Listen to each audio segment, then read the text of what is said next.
Dina minggu sing tak tunggu kowe ngajak jajan sate asu. Ning Tawang Mangu. Lah ya ning Tawang Mangu jajan sate asu.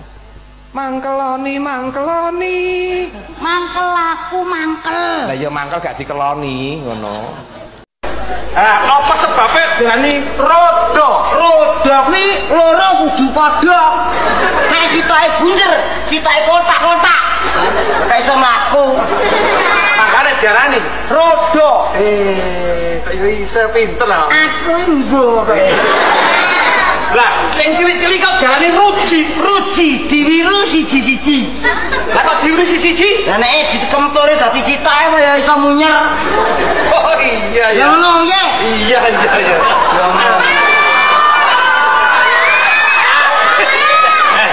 Lah, iki apa? Iki arane apa ayo? Ndi? Iki Garbu.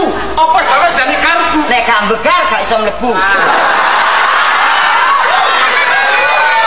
Masa kambekar gak iso mlebu? Lah garbu lah ya mesti mbegar. Terus tengahnya nek rodane kuwi garbu. Dadi bane mlebu. Ngono lho. Akeh Jawa. Umpamane kowe ya. Bapak sedang tidur ngono. Bapak sedang tidur, ibu sedang tidur, adik sedang tidur, percil sedang tidur, sak omah tidur kabeh. Nek Jawa ora. Kok bisa ya? Siapa dilatih guys? Bapak nembe sare, ibu nembe bubuk, adik nembe tilem, percil nembe tekok.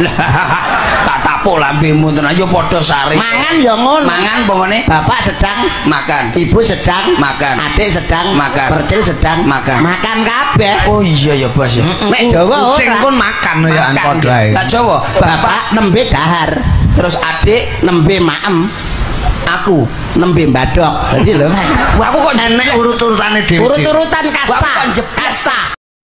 Bila ingin meminjam uang kepada teman, caranya tak sama meminjam pelajarnya. Puji-puji dulu, gosok lutut dulu. Kalau teman senyum tandanya dia sudah tahu. Iki tangan basane opo? iki tangan basane asta, Tangan tengen go muluk sego. tangan kiwa keng rogoku.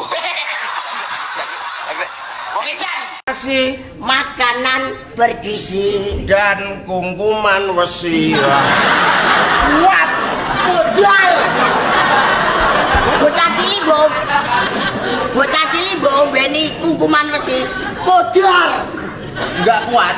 Makanan bergizi dan imunisasi. Dan imunisasi Berat badanku di tim